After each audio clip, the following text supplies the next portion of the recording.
Hello, my friend.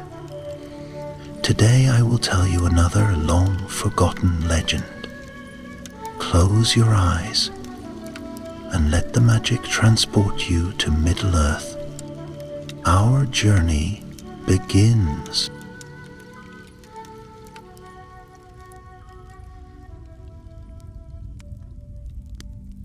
In the beginning, before the first dawn stretched golden fingers across the world, before the stars were hung like lanterns in the sky, before the whisper of wind or the song of water, there was only the great silence.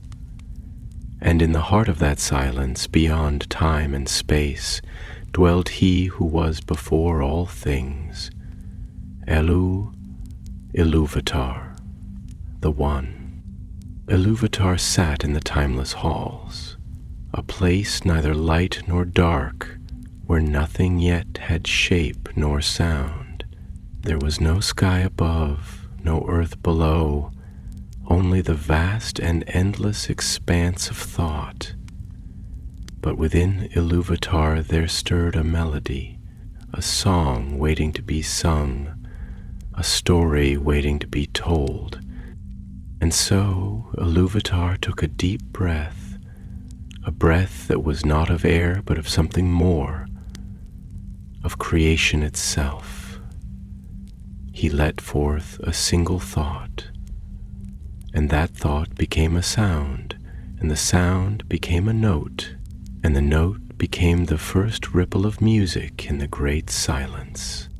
At that moment, from his thought and from his will, the Ainur were born, the holy ones, the first voices in the darkness, each one a spark of his eternal mind, each one carrying within them a piece of the great song. They awoke not as mortals do, with eyes blinking against the light, nor as children do, learning the world in small, timid steps. No, the Ainur were born already knowing, already feeling the music inside them, as though they had been dreaming it forever. They rose from the silence, like stars winking into being, each one a part of the great harmony of Ilúvatar. And what a harmony it was! Their voices swelled, their melodies wove together in golden threads, weaving a song so vast, so deep, that it seemed to stretch across eternity. It was not a single tune, nor a single voice, but a chorus, rich and full, each Ainur singing the piece that Ilúvatar had placed within them. The sound was not heard with ears, for there were no ears yet to hear, but it was felt, like warmth on the skin, like the pull of the tide, like the slow unfolding of a flower toward the sun. Some sang in deep, thunderous tones, their voices rumbling like mountains stirring in their sleep. Others wove high, bright melodies, quick as rushing streams, light as the wind upon an open sea. And in the midst of this great chorus stood the greatest of them all, Melkor. Among the Ainur, Melkor was the most powerful, the most brilliant. His voice was rich and bold, and his melody stretched further than any others, reaching beyond the song, seeking something more. He had wandered deep into the thoughts of Ilúvatar, searching, always searching for something yet unknown. His spirit burned with a fire that set him apart from the others, a fire that longed to create, to shape, to rule. And at first his voice blended with the others, adding to the beauty of the song. But then something began to change. A small note, so slight at first it could almost be missed, crept into the harmony. A discord, a thread that did not quite fit. It wove itself into the music, twisting the golden threads, bending them toward something different, something darker, Melkor had begun to sing his own tune. At first the others faltered, unsure. They listened, puzzled, as his melody grew louder, as it began to weave through theirs, bending the harmony into something strange and new. Some turned toward him, drawn by the force of his song, their own voices wavering, unsure whether to resist or follow. But Ilúvatar did not stop him. No. He listened. He let the melody play out, for he knew that even discord had its place in the great unfolding of things. So the song swelled, and now two voices rose, the great chorus of the Ainur, rich and harmonious, and the deep, twisting melody of Melkor, reaching, striving, seeking to bend the music to his own design. The Ainur felt the shift, the tension between these two forces. Some resisted, their voices steady, clinging to the original harmony.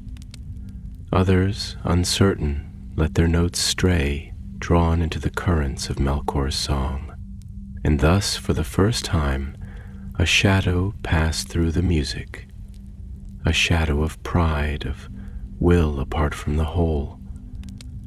And Ilúvatar, who had been silent all this while, now lifted his voice. It was not loud, nor harsh, nor angry, but deep and pure, carrying within it the echo of something greater than even the Ainur could understand. His voice wove itself through the discord, not to erase it, not to crush it, but to take it and turn it into something else. From the clash of melodies, a new theme emerged, one that could not have been without Melkor's discord. It rose, greater, deeper, richer than before, turning even the shadows into light, even the discord into beauty. Melkor faltered, his song clashing against Ilúvatar's voice, struggling against it, yet unable to unmake it. And then again a third theme arose, more sorrowful, more beautiful still, filled with a longing and a love so deep it could not be undone. At last the great music came to an end. The Ainur stood silent, awed, their spirits trembling at what they had heard. For from their song, from the music they had woven together, light and shadow, harmony and discord, a vision had been born. Before them stretched a world, not yet real, not yet formed, but there in shape and color, in brightness and depth. Seas rolled, mountains rose, forests stretched toward the sky, rivers ran silver in the starlight, and within it, moving beneath the sky, the children of Ilúvatar, not yet awake, not yet breathing, but waiting, waiting for the moment their time would come.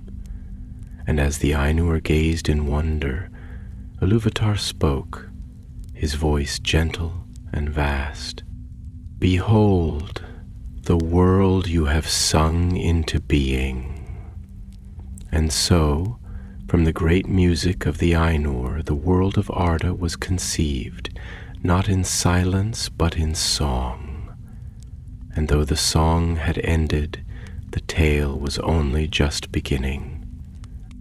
The music had ceased, but its echoes lingered in the air like the afterglow of the first dawn, trembling at the edge of something that was not quite silence, not quite sound.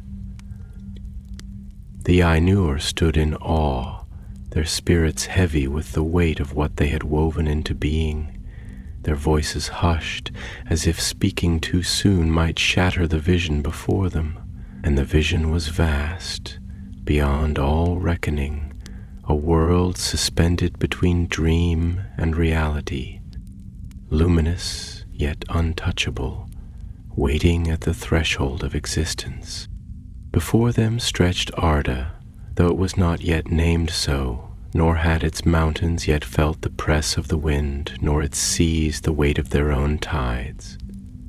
And yet, there it was, as a thought hovering on the brink of speech, a whisper poised to become a word.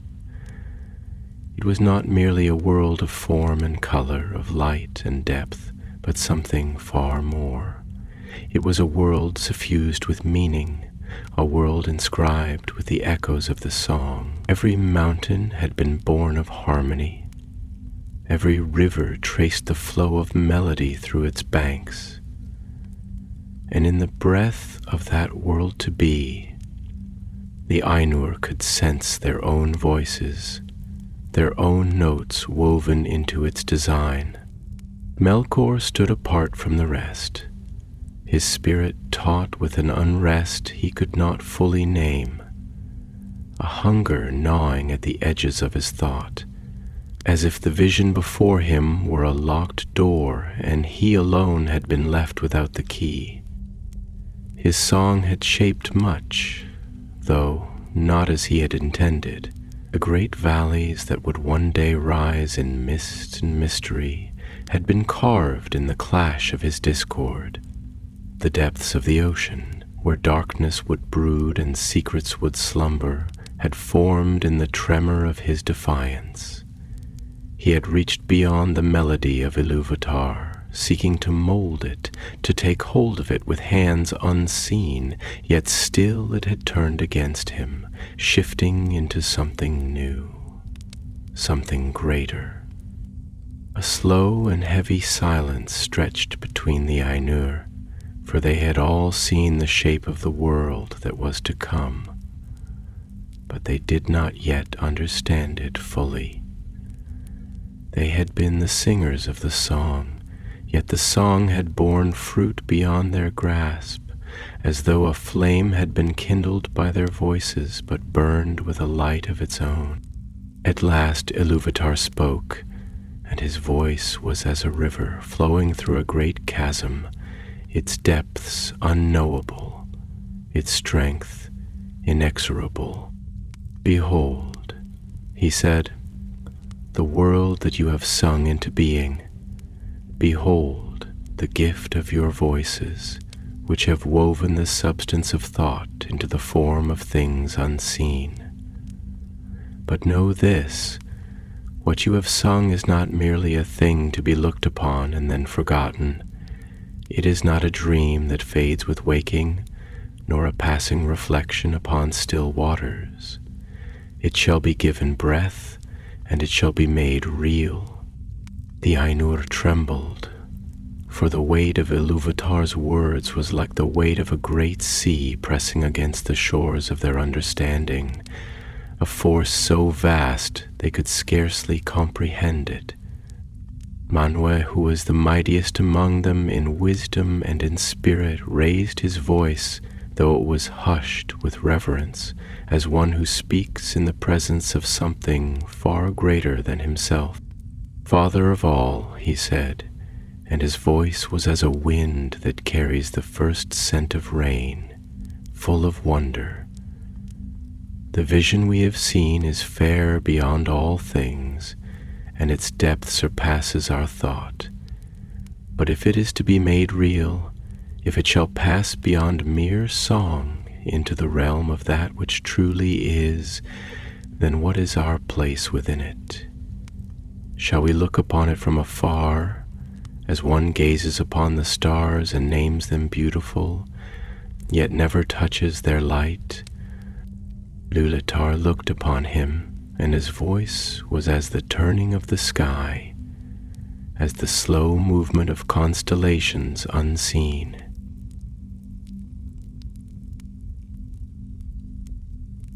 "That which you have sung is indeed fair, and fairer still shall it be when it is made true.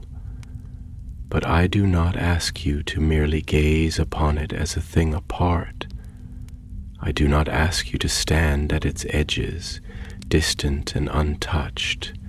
Nay, I say unto you, if your hearts are moved with longing for that which you have sung, then go forth and dwell within it. A great murmur stirred among the Ainur, like the wind moving through a vast and waiting forest, for they had thought themselves singers, dreamers, but never before had they imagined they might become part of that which they had sung. The thought was both wondrous and daunting, for though they had shaped the music, they had not yet touched the world with their own hands, nor felt the air upon their brows, nor stood upon the soil of the lands that had formed beneath their voices. But there was one among them whose silence had stretched long, whose thoughts moved in deeper currents than the rest. Melkor, who had shaped so much of the song in his defiance, now gazed upon the world to be with a fire in his eyes that was not wholly joy nor wholly sorrow. He stepped forward, and when he spoke, his voice was rich and deep, woven with threads of longing and pride, of hunger and something more ancient still. You speak, O Ilúvatar, of a world that shall be made real, a world in which we may dwell. And yet I have seen its shape, and I have seen the hands that have formed it, our own and yet not our own. For we have sung, and yet the music has shaped itself beyond our wills.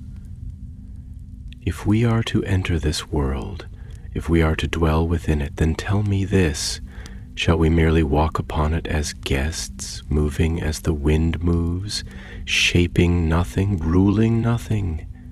Or shall we take hold of it as a craftsman takes hold of clay, shaping it with our own hands, bending it to our own purpose? His words hung in the air like a storm upon the horizon, full of thunder not yet heard, but already felt in the bones of the sky. Some of the Ainur turned toward him, drawn by the weight of his voice, for there was power in his speech, power in his thought, power in the fire that burned behind his words. O Ilúvatar did not answer at once, but looked upon Melkor with eyes that held the depth of all things. And then he spoke, and his voice was vast and patient as the tide that meets the shore, knowing that the land shall wear away in time, yet never hastening its return to the sea. Melkor, my child, I do not forbid you to shape. I do not forbid you to build, to mold, to bring forth that which is within you, but know this: no matter what you fashion, no matter what you make, no matter how you bend the world to your own will, it shall always bear the echo of the song from which it was born. And the song is greater than you, the song is greater than all. Melkor's spirit darkened, though he spoke no word, for in his heart he had believed that if he could shape the world, then the world could be his. But now he saw that it would never be wholly his own. The song had shaped it first, and the song was beyond him. The song was Ilúvatar's, and though he was mightiest of the Ainur, he could not unmake what had already been sung. A great silence fell, and then Ilúvatar stretched forth his hand, and the vision of the world became true. And the Ainur beheld Arda, no longer a thought, no longer a dream, but real, waiting, full of promise and peril alike. And so the greatest of them descended into the new world, to shape it, to guide it, to love it, or to seek in the secret places of their hearts to rule it. And so it was that the Ainur, who had sung the world into being, now looked upon it as something no longer confined to thought, no longer the mere echo of a melody, but a living thing, vast and untamed, filled with light and shadow alike. What they had beheld before as a vision, untouched, distant, shimmering with the weight of a song now ended, had been granted form, and with form it had been given the breath of its own becoming. Arda lay before them, but it was yet young, its lands unshaped, its waters untamed, its sky unmeasured. The mountains had not yet risen in their full majesty, nor had the seas found the depths that would cradle the histories yet to unfold. The air hung thick with an expectancy that was neither silence nor sound, but something in between, a waiting, a pause held long enough to make the first true moment of time stretch vast and unknowable. The Ainur stood at the threshold of the world, gazing upon the realm they had sung, and for the first time they felt the weight of it, not as a vision, but as something real, something that might change them as much as they would change it. The music had been grand, but this was the first breath of existence itself, the first step into something beyond mere harmony, beyond the safety of song. Manwe, highest of the Ainur in wisdom and in spirit, stood at the edge of the void that separated what had been from what now was, and he looked upon Arda with eyes that mirrored the sky, vast and blue, full of the promise of the winds that would one day shape the course of mountains and carve the whispers of rivers into the stone of time itself. And for a long moment he was silent, his thoughts stretching outward like wings unfurling for the first time, unsure whether they would bear him upon the air. Then at last he turned to Ilúvatar, his voice quiet yet resonant, as though it carried the echoes of the winds he had not yet loosed. "If we go," he said slowly, as if weighing each word upon his tongue, "if we step into this world that has been sung into being, then shall we not be bound by it? Shall we not take upon ourselves its weight, its limits, its pains and joys alike?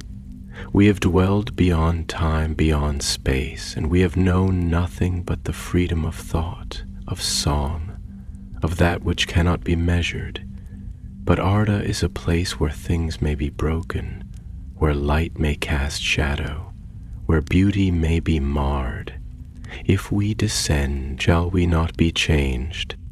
Ilúvatar, who had watched in silence as his children stood upon the threshold of the world they had made, now regarded Manwe with eyes deeper than the roots of all things, as vast as the night that would one day stretch above the earth in its first twilight.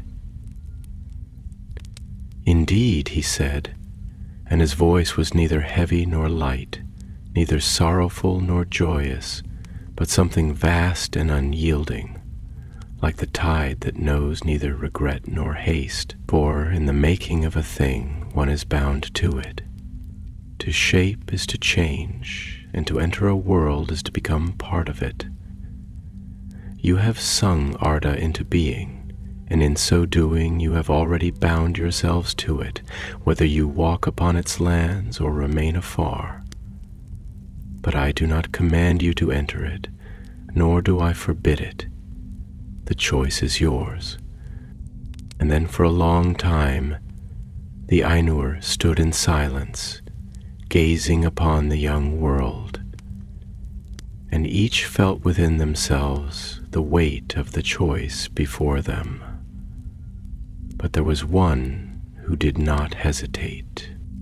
Melkor, who had stood apart even in the music, who had sought to shape the song to his own will, now looked upon Arda with eyes that burned like embers, full of a fire that no other Ainur bore. His voice was deep when he spoke, a voice like the forge of a smith, heavy with heat, with hunger, with the unrelenting need to make. "Then I shall go," he said, and his voice did not waver, nor did it carry the uncertainty of those who still weighed the choice within their hearts. "For if this world has been wrought from our music, then it is ours to rule, to shape, to bring to its fullest measure. I have seen what was sung, and I have seen that it is not yet as it could be. The seas are not yet deep enough, the fire not yet bright enough, the land not yet strong enough. I will go and shape it, and it shall bear the mark of my will, for is it not the right of the Maker to see his work completed? And at this some of the Ainur turned toward him, for there was a force in his words, a strength that was difficult to deny, an argument that was not wholly untrue. Aule, who was the master of all that was made, the craftsman whose hands had woven form into sound even in the music, now spoke, his voice like the deep earth, steady and thoughtful. To shape is indeed the right of the Maker, but to rule, what does it mean to rule, Melkor? Is the hand that shapes a thing its master or its servant? A smith may forge a blade, but once it leaves his hands, can he command how it is wielded? A sculptor may carve the form of a tree, but can he tell the wind not to bend its boughs? We may shape Arda, but shall we not also be shaped by it? Shall we not learn from it, even as we give to it our voices, our hands? Melkor turned to Aule, and his expression was unreadable, but there was a glint in his eyes, something both amused and impatient, as if the question itself were a thing unworthy of deep consideration.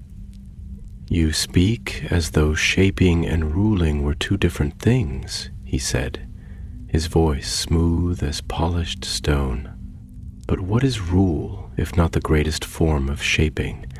To guide a thing to its fullest measure, to mold it, to bring it to its truest form. Is that not the highest craft?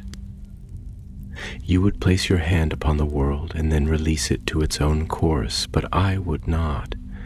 I would not let it stray, not let it fall to ruin. I would make it strong, perfect, whole. That is the difference between a ruler and a mere craftsman, Aule. The craftsman shapes and lets go. The ruler shapes and holds."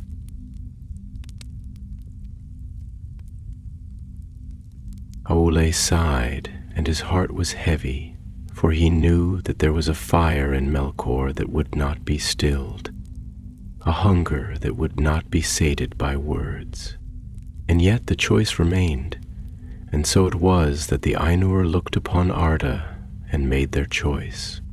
Some, led by Manwe, by Varda, whose light would one day set the stars alight, by Aule, whose hands were patient, by Ulmo, whose voice was the deep song of water, by Yavanna, whose spirit was the root of all green and growing things, and by many others, stepped forward and descended into the world, to guide it, to shape it, to love it.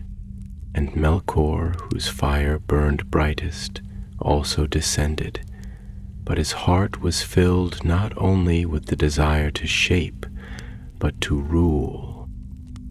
And so began the shaping of Arda, the world that had been sung into being, the world that now lay waiting, silent and vast, beneath the hands of those who would give it form. And Ilúvatar watched, and though he spoke no more, his voice yet echoed in all that was made, and all that would ever be. For the song was not ended. It had only just begun.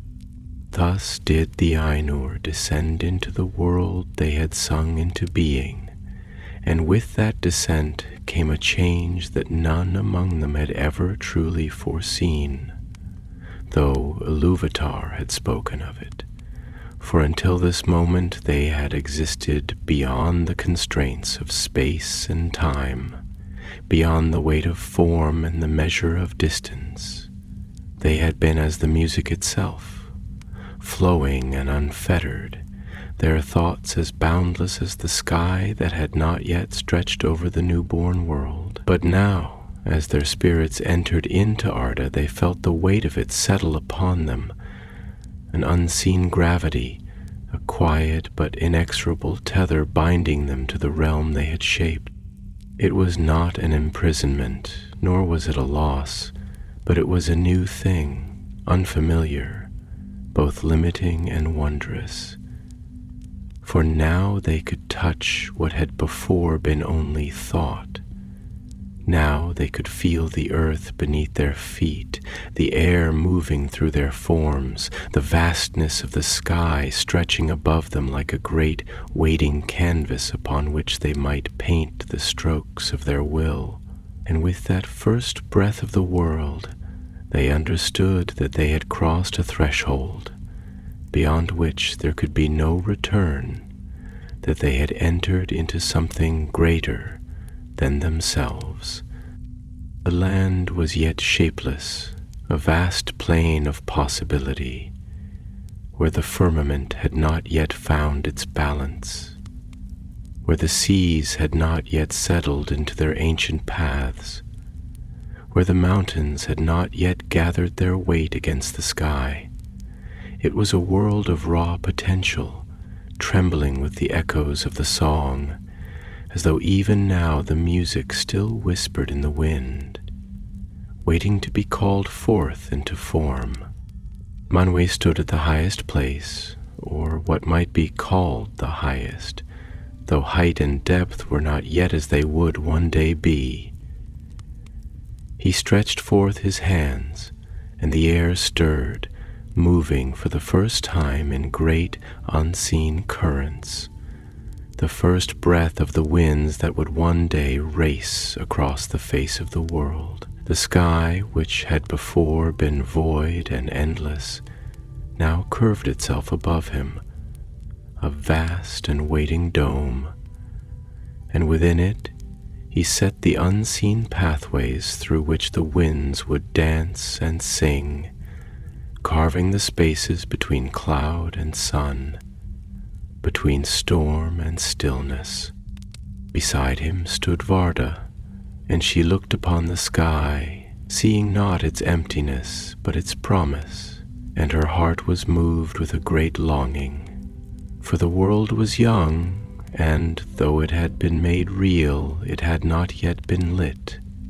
There was a dimness to it, a twilight neither bright nor dark, a hush of waiting that left the heavens vast but empty. And she knew then what she must do. "I will bring forth light," she said, and her voice was like the ringing of silver bells in the great hollow of the sky. For this world was sung in glory, and it shall not stand in shadows. And so she gathered the light that still lingered beyond the circles of the world, the remnants of the music that had first kindled the vision, the radiance of the thoughts of Ilúvatar that had burned bright before all things. She wove it together in her hands, and she cast it forth into the heavens, scattering it like 1,000 burning jewels, like seeds sown into the waiting field of night. And so were the stars born. They flared into brilliance, one by one, piercing the sky with fire, their light sharp and clear, and with their coming the darkness that had lain upon the world was lifted, and the heavens became a tapestry of silver flame. And the Ainur beheld them, and they were filled with wonder, for never before had they seen the light bound into form. Never before had they understood that brilliance could dwell within the shape of things, that it could be woven into the fabric of the world itself. Manwë turned to Varda, and he beheld her, and his heart was moved, for she was now as a queen crowned in silver, the light of the stars reflecting in her eyes, her form radiant with the fire she had set into the sky. And he spoke, though his voice was low, full of a reverence beyond words. "You have given this world its first gift, a gift that shall endure beyond all reckonings. And in this light I see now the purpose of all things. For where there is light, there is beauty, and where there is beauty, there is joy, and where there is joy, there is love. Varda smiled, and for a moment the light of the stars seemed to shimmer brighter, as though the heavens themselves had answered him. But Melkor stood apart, and he did not rejoice, for though he looked upon the stars, and though he saw that they were fair, his heart was not moved as the others were. Instead, he looked upon them with a quiet and brooding thought, for he saw in them not beauty, but challenge. So, he murmured, though none heard him, "This world shall be filled with light, and the heavens shall be adorned with the radiance of Varda's hand. And yet is light the only beauty? Is radiance the only form of power? Must all things shine with the same flame? Or can beauty be found in the hidden, in the deep, in the unlit places where the light does not reach?" And he turned his gaze downward, to the world beneath the stars, and he saw that it was still unshaped, still waiting, still his to shape. For the others looked to the sky, but he would look to the earth. The others sang to the winds, but he would sing to the stones.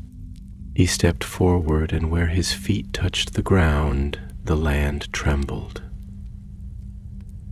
Aul, who had been watching, now turned to him, and though he knew well the fire that burned within Melkor's spirit, he could not deny the strength of his words, nor the force of his vision. "It is true that the world must be shaped," he said, and his voice was like the deep rolling of thunder beneath the earth. "For beauty is not only in the sky, but in the mountains, in the rivers, in the valleys where green things will grow.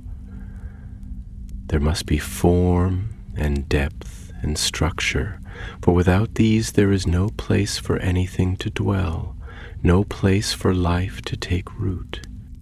And so Aule set his hands to the shaping of the world, and Melkor worked beside him, though his heart held its own secret thoughts.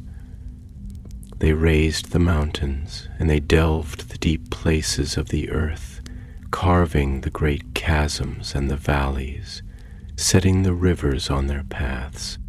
But as they worked, Melkor's will began to press against Aule's, subtle at first, a guiding force beneath the shaping, a whisper that turned the stone this way instead of that carved the rivers deeper, that pressed the mountains higher, until their forms bore the weight of his desires. And so it was that strife was written into the bones of the earth, a shadow woven into the very making of the world. For where Melkor touched, the land was shaped, not only in beauty, but in contest, in struggle, in a restless and ceaseless striving.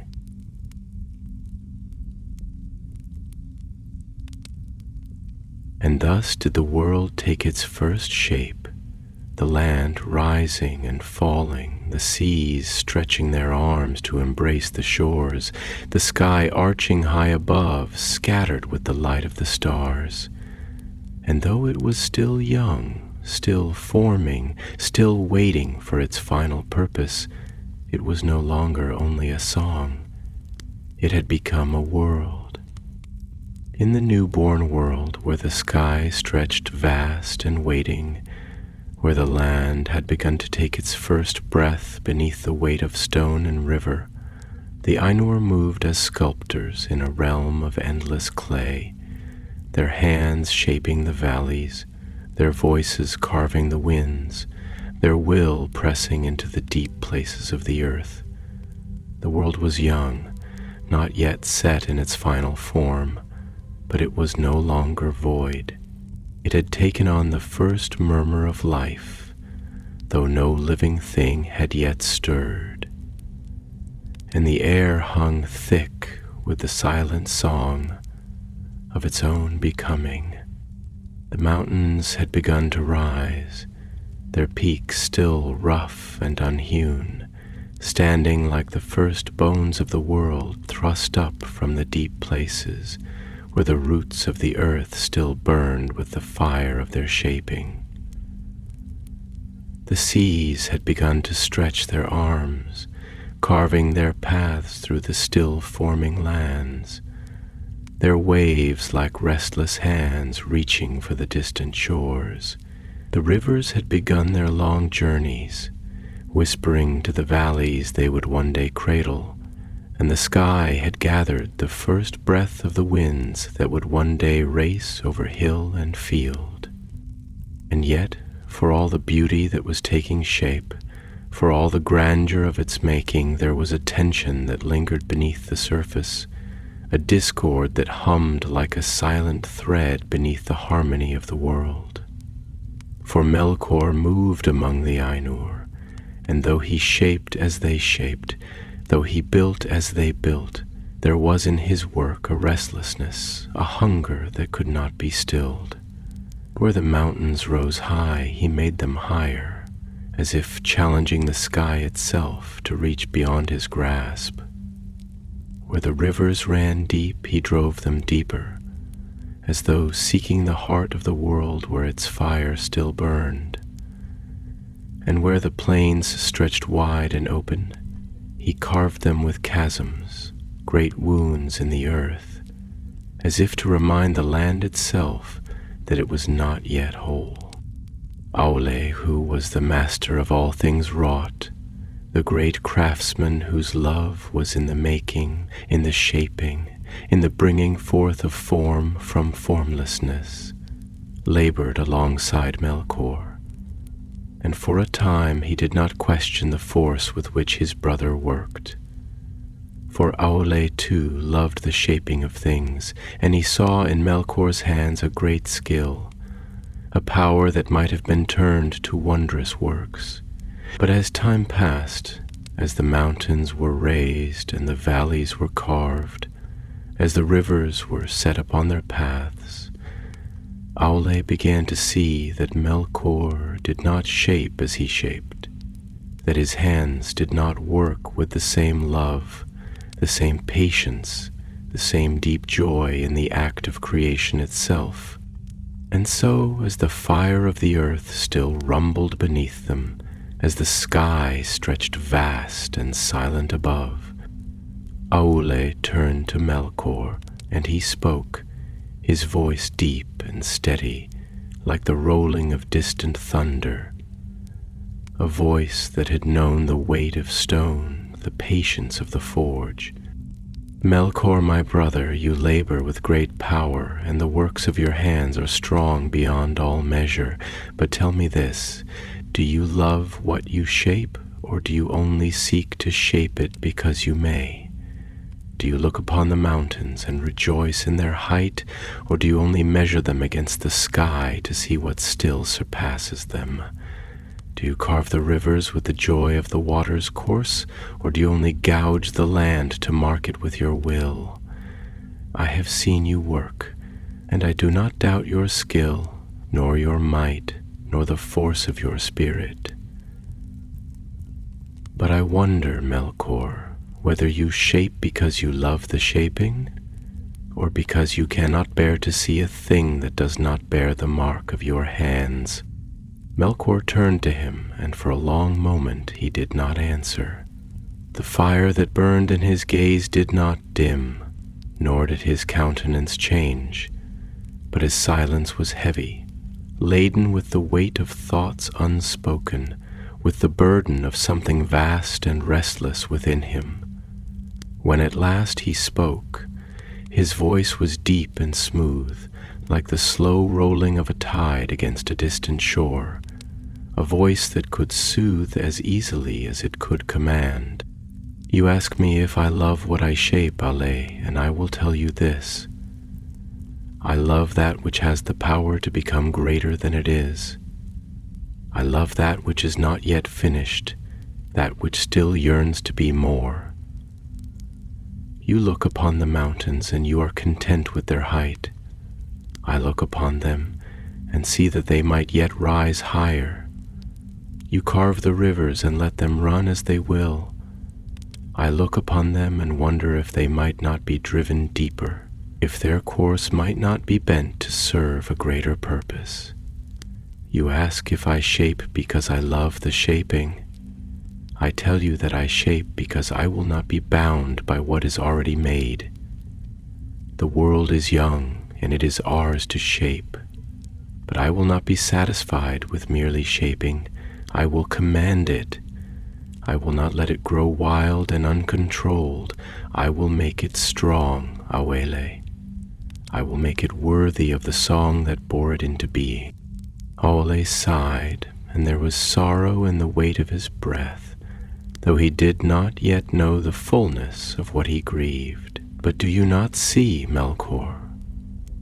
That which grows without command, that which is shaped not by force but by its own becoming, that is the greatest beauty. The river does not need to be driven, it will carve its path in time. The mountains do not need to be raised higher, they will rise as they must. Creation is not only in the hands of the Maker, it is in the thing itself, in its own unfolding. To shape is to give, not to take. To make is to set free, not to bind. Melkor said nothing, but his hands pressed against the earth, and where he touched it, the stone trembled. And so the shaping of the world continued, and the land took on its form, and the sky stretched ever wider above it. The stars shone, and the winds stirred, and the mountains rose, and the rivers ran. And yet, though all seemed to move toward its purpose, though the Ainur labored together in the shaping of the world, there was in the bones of the earth a deep and secret wound, a mark that had been pressed into its forming, unseen but felt, silent but present. For Melkor shaped not with love but with will, not with joy but with hunger. And though his works were mighty, though his hands were skilled, the world knew the difference. And so, where his feet had trod, where his hands had shaped, there was in the stones themselves a restlessness, a discord, a shadow waiting to be named. And Ilúvatar, who watched from beyond the world, saw all that was done, and he was silent, for the song was still unfolding, and though its themes had been sung, though its melodies had been set, the voices of the world had not yet been raised. That time was still to come. The world had begun to take its shape, but it was not yet settled, not yet at peace, for the land still bore the weight of hands that pressed upon it with different wills, different desires, different dreams. The work of the Ainur continued, and in every valley that was carved, in every mountain that was raised, in every river that was set upon its course, there was the mark of those who had shaped it. And yet, though the world grew in grandeur, though its form became vast and full of wonder, there was still something unfulfilled, something waiting beyond the edges of creation, something that even the Ainur could not yet touch. The sky had found its breath, and the winds had begun their endless journeys across the land, carrying the first whispers of song upon their unseen currents. The seas had deepened, their tides rolling in restless rhythm, their voices murmuring against the shores of a world still awakening to its own existence. And beneath the stone and soil, beneath the roots of the mountains and the beds of the rivers, there was a slow and quiet stirring, a deep and ancient pulse, as if the very bones of Arda were waiting, listening, preparing for something yet to come. And in the vast halls of Ilmarinen, upon the high and hidden heights where the airs were pure and the sky was bright, Manwë stood in deep thought, gazing upon the world below. His sight was keen, and his spirit was vast, and though he had labored to shape the winds and to give the sky its breath, though he had watched as the stars were set into the firmament and the clouds were woven into their endless dance, he felt within himself a question that had not yet been answered, a thought that had not yet found its voice. And as he stood in silence, his eyes tracing the great unfolding of the world, Varda came to his side, her presence luminous, her form radiant with the light of the stars she had set into the heavens. And when she spoke, her voice was as the sound of silver bells ringing in the deep places of the sky, clear and bright, yet carrying with it something softer, something filled with wonder and quiet longing. "You stand in thought, beloved," she said, her gaze following his, seeking the thing that had drawn his mind into such deep stillness. "You look upon the world we have made, and yet your spirit is restless, as though you seek something within it that is not yet there." Manwë did not turn his gaze, but his voice was low and measured, like the distant wind moving over the peaks of the highest mountains. "I look upon Arda, and I see that it is fair. I see the sky, and it is vast. I see the waters, and they are deep. I see the mountains, and they are strong. And yet, for all its beauty, for all its splendor, there is something missing, something that even the stars do not fill, something that even the winds do not carry. We have shaped this world, but it does not yet have a voice of its own. It does not yet sing its own song." Varda was silent for a moment, and the starlight in her eyes seemed to deepen, as if reflecting upon some thought long held, some dream that had waited at the edges of her mind. "You speak of the children of Ilúvatar," she said at last, and there was something in her voice that was both soft and knowing, something that carried the weight of understanding. "You speak of those who shall come, those who shall walk upon this land, those who shall bring to it a music that even we cannot foresee. For though we have shaped the world, though we have given it its form, it is not ours alone." Manwë turned to her then, and his gaze was full of thought, full of something vast and searching.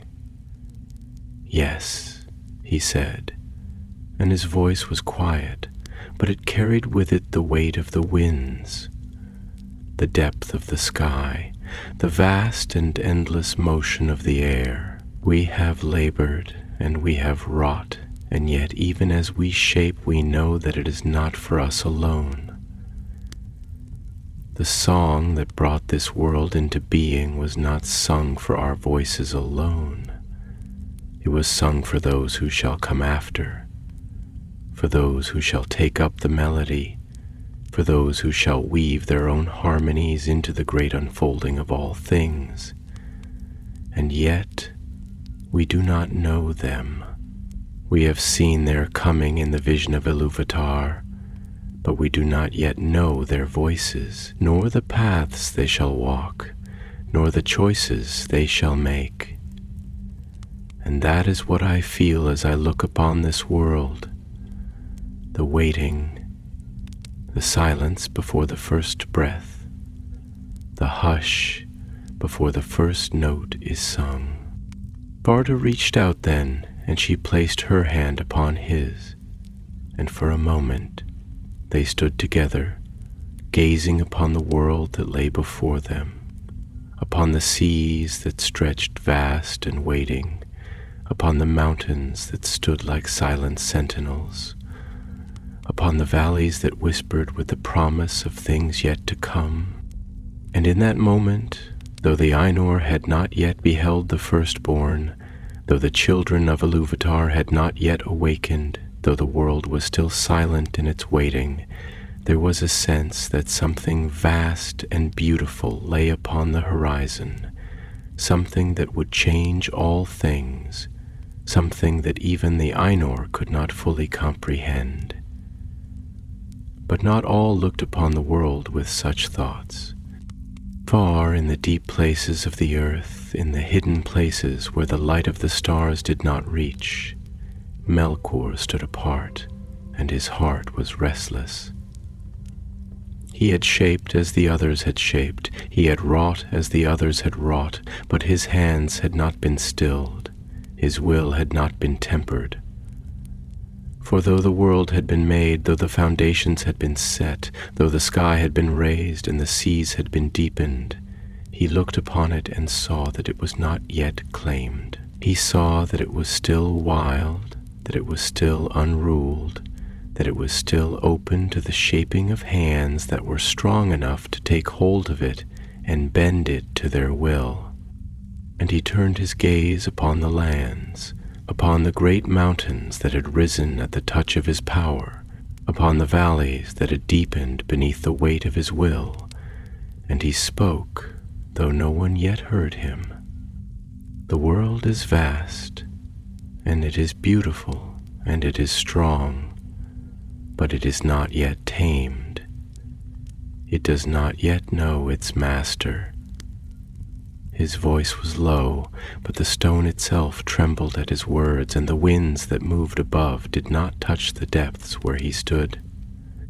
And in his heart there was a great and growing thought, a thought that had taken root in the days of the music, a thought that had never been stilled. It was sung into being, but who shall sing its song? Shall it be left to the weak, to the wandering, to those who do not understand its power? Shall it be given to those who will not shape it, to those who will not command it? No. I will not let it be squandered. I will not let it be left to those who do not see its full measure. And so, even as the Ainur labored, even as the world took its shape, even as the first whispers of life stirred in the deep places, Melkor's will pressed against the world, and the shadow of his thought began to take root in the very fabric of Arda. And Ilúvatar, who watched all things, saw what was done, and he was silent. For the song had not yet ended. It had only just begun. Beneath the great vault of the newborn sky, where the stars of Varda shone in cold and distant brilliance, where the winds of Manwë whispered through the empty spaces of a world not yet fully formed, Arda lay in its first stillness, a realm vast and waiting. The earth was cast in shadow and silver glow, its mountains standing like silent sentinels, their peaks cutting sharp against the firmament, their slopes untouched by age or storm. Rivers, though not yet wedded to the full measure of their courses, had begun to carve their pathways, winding in slow and patient murmurs through the valleys, their waters deepening with the weight of time not yet measured. The land itself exhaled its first breaths, though no true life yet stirred upon its face, only the slow shifting of the earth, the quiet settling of stone against stone, the hush of creation in its infancy. And though the Ainur had labored in great harmony to shape this world, though their voices had been lifted in unity to call forth its foundation, a shadow had been woven into its fabric, a whisper beneath the melody, an unseen tremor that echoed in the deep places of rock and root.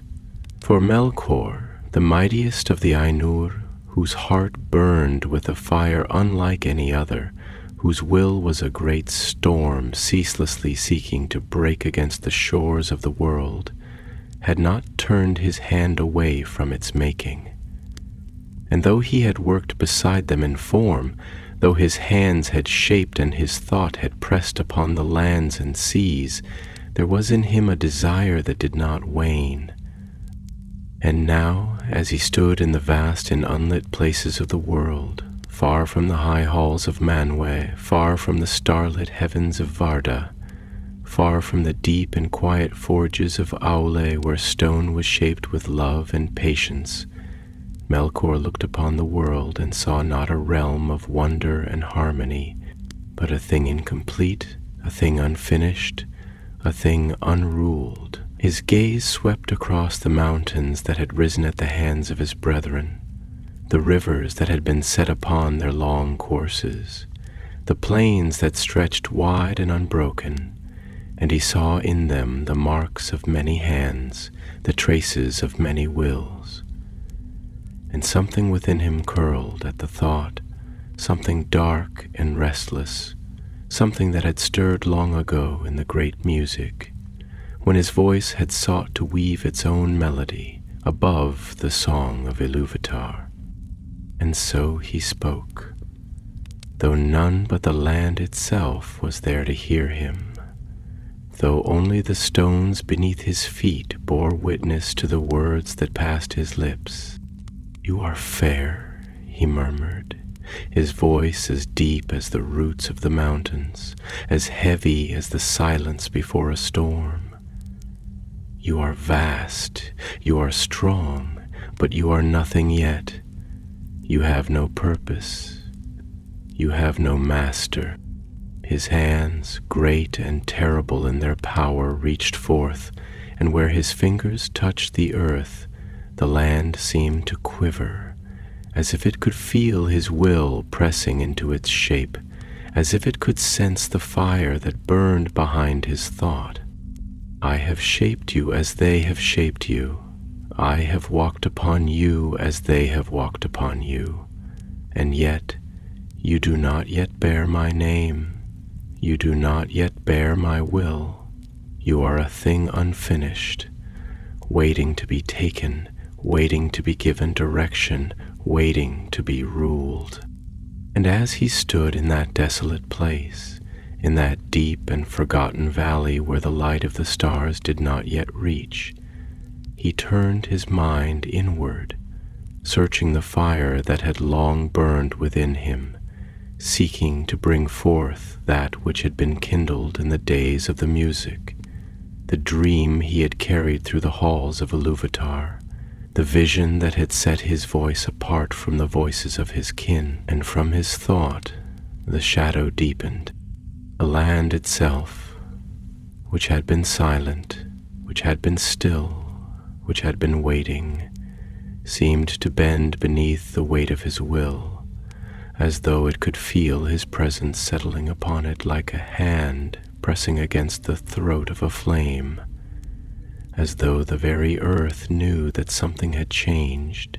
The valleys darkened, the mountains groaned beneath their own weight, the rivers slowed in their courses, as if the world itself hesitated before his touch, as if the song that had shaped it now felt the dissonance of his claim. And far above, in the high places where the airs were clean and the winds carried no whisper of shadow, Manwë stirred, for though he had not yet beheld the work of Melkor in full, though his eyes had not yet turned upon the deep places where his brother labored in secret, his heart was troubled, and he knew not why.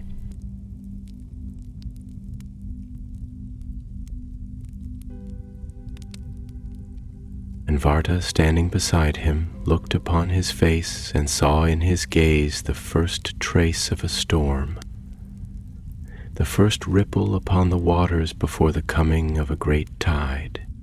"You feel it, do you not?"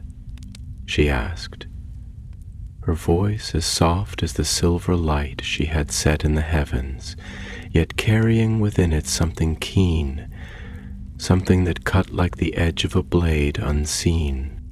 Manwë did not answer at once, for he was listening, though not with ears, not with sight, but with the deep knowing that came not from words, but from the song itself, from the echoes that still trembled in the heart of the world.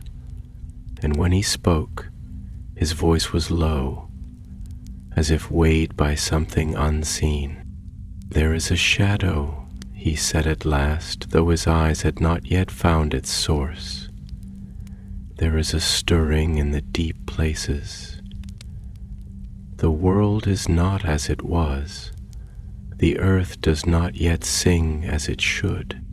And Varda, whose sight was keen beyond all others, whose eyes had beheld the farthest reaches of creation, whose hands had gathered the light of Ilúvatar and cast it into the heavens, turned her gaze upon the world, and her face was troubled, though her voice remained calm. "Melkor." She spoke the name with quiet certainty, as though the word itself bore the weight of inevitability. And Manwë turned to her, his brow darkened, and he sighed, for he knew that she was right, though he had not wished to believe it.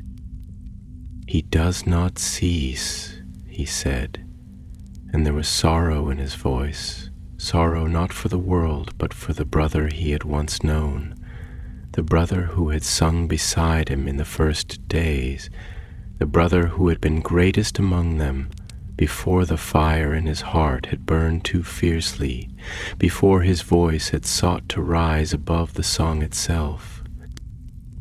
"He shapes still, but not as we shape.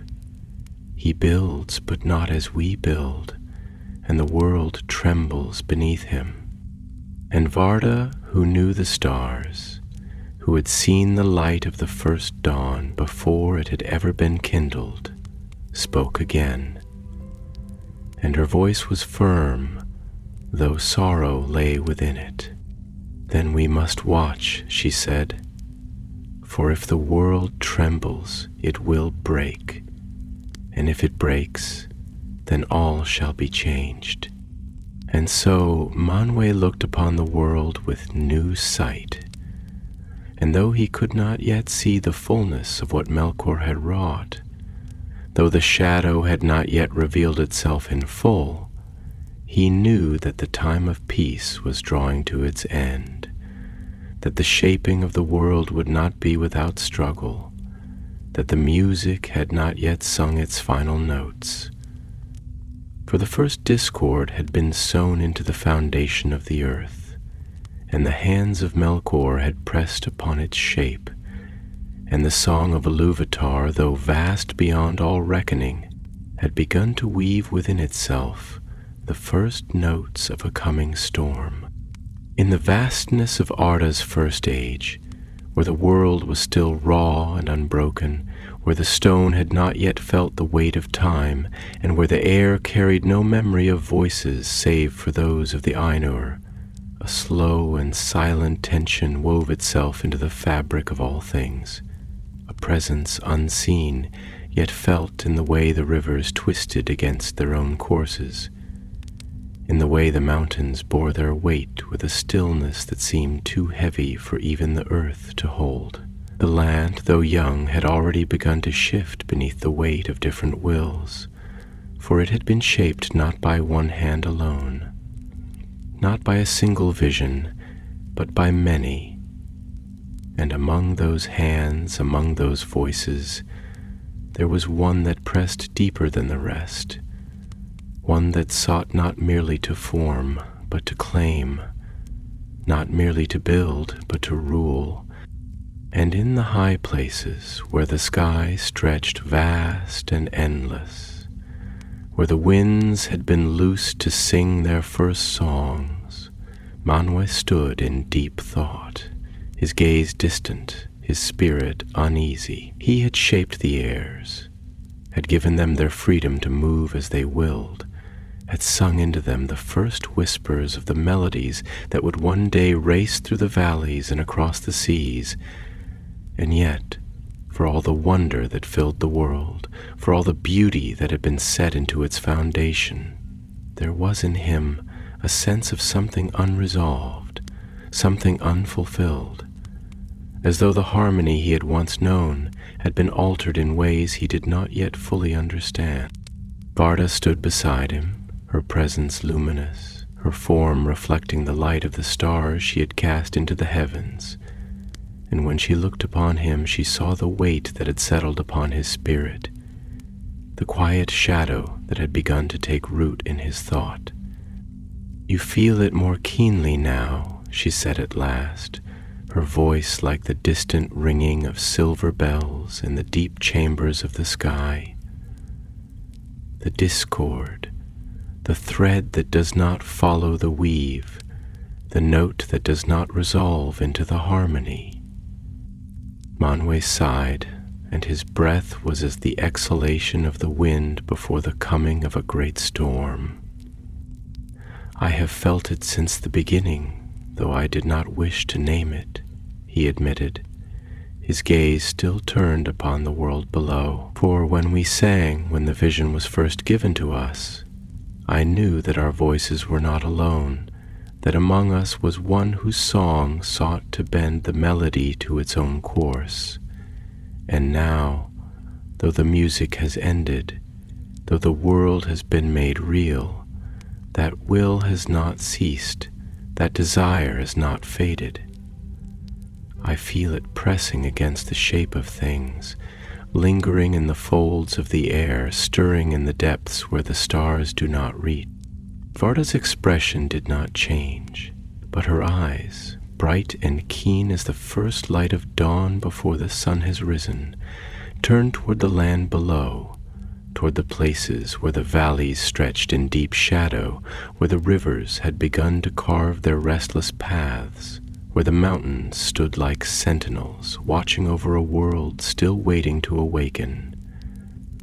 "Melkor has not abandoned his purpose," she said, and there was no hesitation in her voice, no doubt in the certainty of her words. "Does not see this world as we see it, does not look upon it with the love of a craftsman shaping that which is beautiful for its own sake. He looks upon it as a thing to be held, as a thing to be claimed, as a thing that cannot yet speak for itself and so must be spoken for. And though he moves unseen, though he has not yet revealed the fullness of his desire, the land itself feels the weight of his thought, and it bends beneath him." Manwe turned to her then, his gaze searching, though he knew that what she spoke was truth. "But how shall we answer him?" he asked, and his voice was not filled with anger nor with fear, but with something deeper, something that lay beneath all things.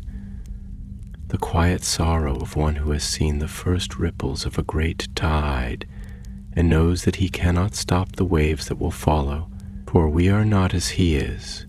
We do not rule, we do not take, we do not shape by force, but by love. If we contend with him, shall we not become as he is? If we resist, shall we not also impose our will? Where then lies the path that does not lead to darkness?" Varda was silent for a long moment, and the light in her gaze deepened, as though she looked not only upon the world as it was, but upon the world as it would one day be, as though she saw already the steps that would be taken, the choices that would be made, the long unfolding of fate that even the Ainur could not fully grasp. "We do not shape as he shapes," she said at last, her voice quiet, yet carrying within it the weight of something vast and unshakable. "And that is why we must stand against him, not in force, not in dominion, not in the taking of what was never ours to take, but in the preservation of that which was given to us. The song was not his alone. The world was not his alone.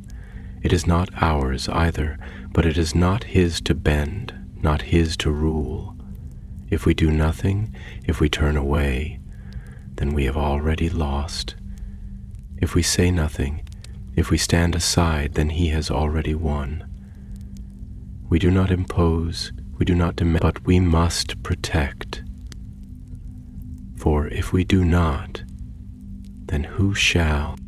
Manwë closed his eyes, and for a moment he did not speak. The wind stirred around him, moving in slow and thoughtful currents, shifting against the sky in restless patterns, as though it too listened, as though it too waited for his answer.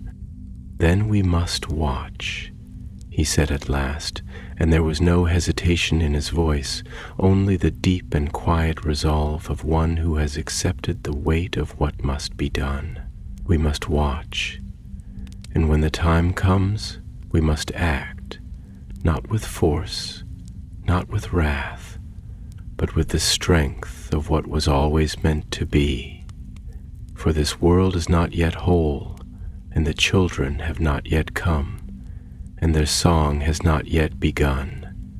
But when it does, they must find a world where they may sing freely, a world where they may choose their own paths, and we must ensure that when they awaken, they do not wake to a world already ruled by the hand of another."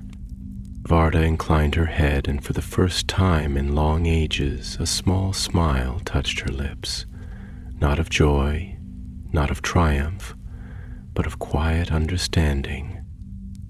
"Then let us watch," she said, and her voice was as the soft glimmer of starlight upon a silent sea. "And let us be ready."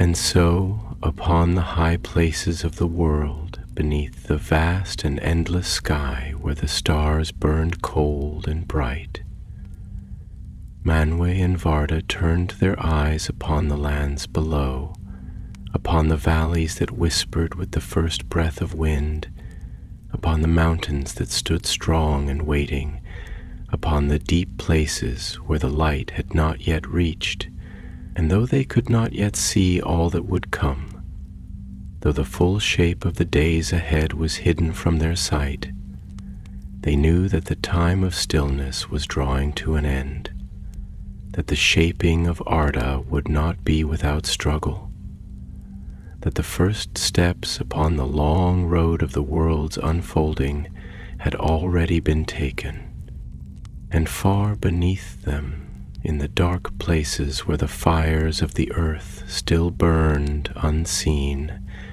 Melkor stood alone, his gaze set upon the lands he had touched, and though his lips did not move, though his voice did not yet rise, the shadow of his will was already taking root in the deep foundations of the world.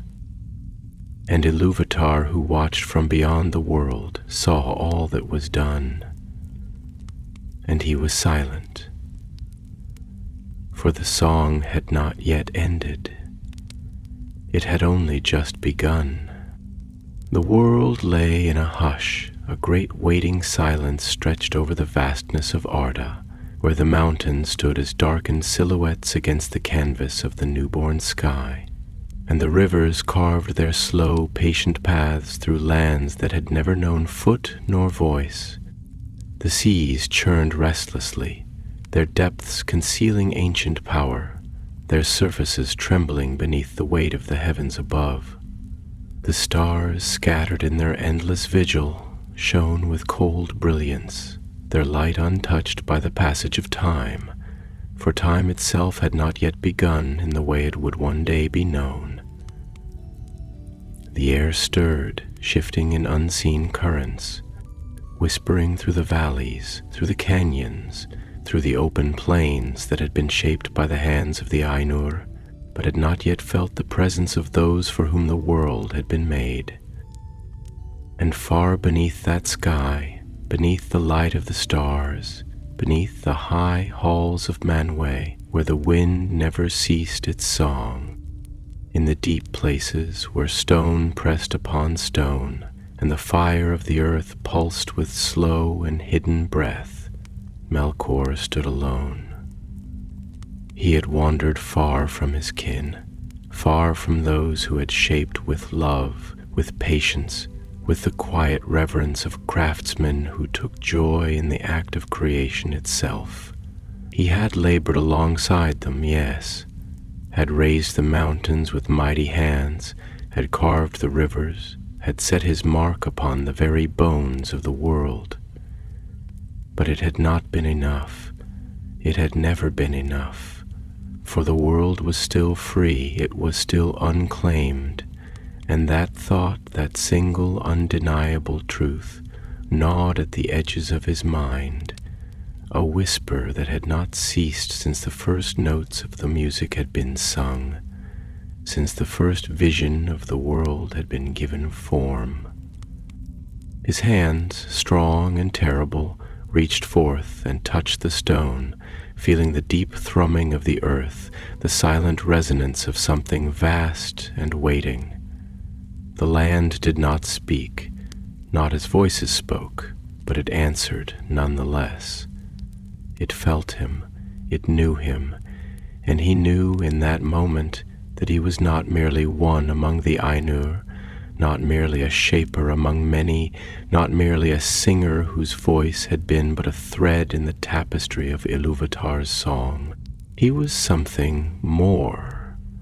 He was the master of the deep, the hand that would bring order where there was still wildness, the will that would give direction where there was still chaos.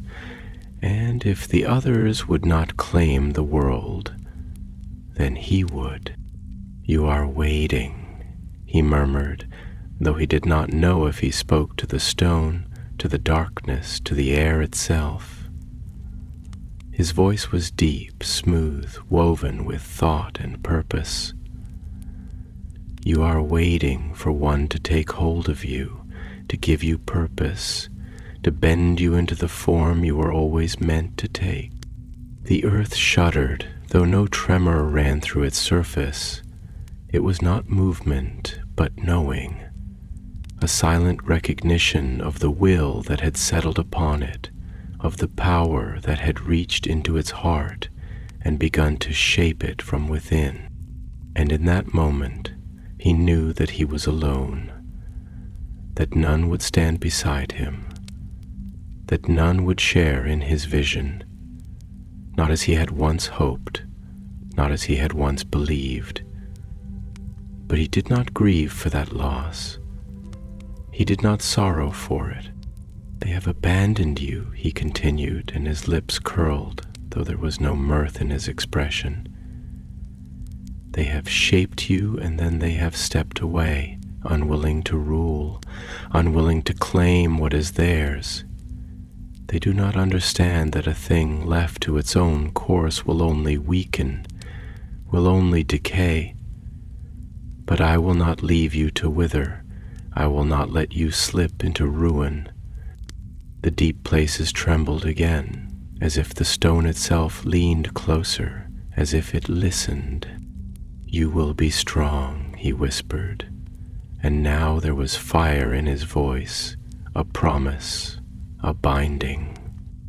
"You will be greater than they ever imagined, for you will be shaped by will, not by accident, not by chance, and you will bear my mark, from the heights of the mountains to the depths of the seas, and all who walk upon you shall know that you are mine."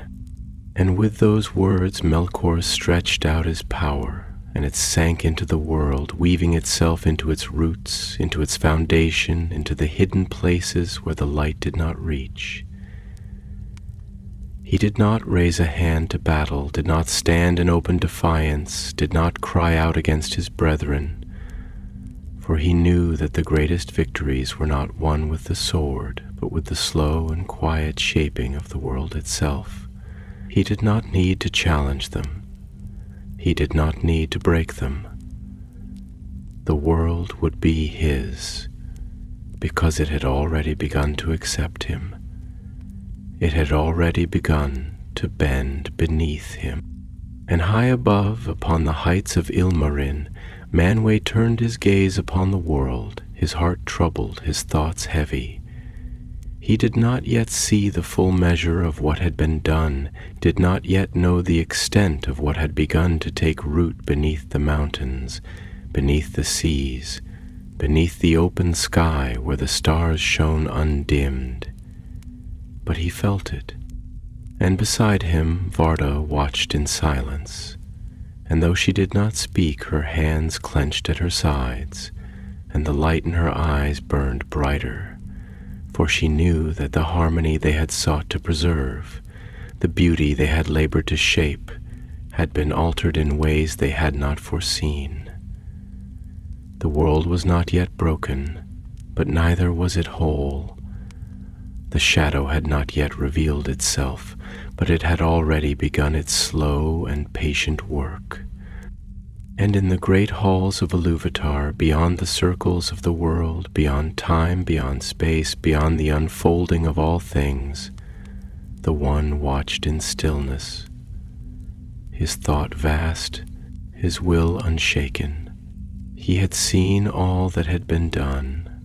He had heard the notes of discord that had woven themselves into the music, had felt the tremor of will against will, had known from the beginning that this path would be walked, that this choice would be made, and though he did not speak, though he did not move, his presence filled all things, unseen yet unyielding, as the deep currents of the ocean that shape the tides, though no eye may glimpse their turning. For the song had been sung, the world had been made, and the first great shaping had come to its end. But the children had not yet come. The firstborn still slept in the thought of Ilúvatar, waiting for the hour of their awakening. The world had been prepared for them, had been shaped with light and shadow, with beauty and fire, with heights and depths beyond counting. It had been given form, and within that form had been written the first stories, the first struggles, the first choices that would echo through all the ages to come. And when at last the firstborn would rise, when they would open their eyes beneath the stars, when they would take their first steps upon the land that had been shaped for them, they would not know that the world they beheld had already been marked, had already been touched by hands both fair and foul, had already begun the long march toward the doom that would follow. But Ilúvatar knew, and he was silent, for the song had not ended. It had only just begun.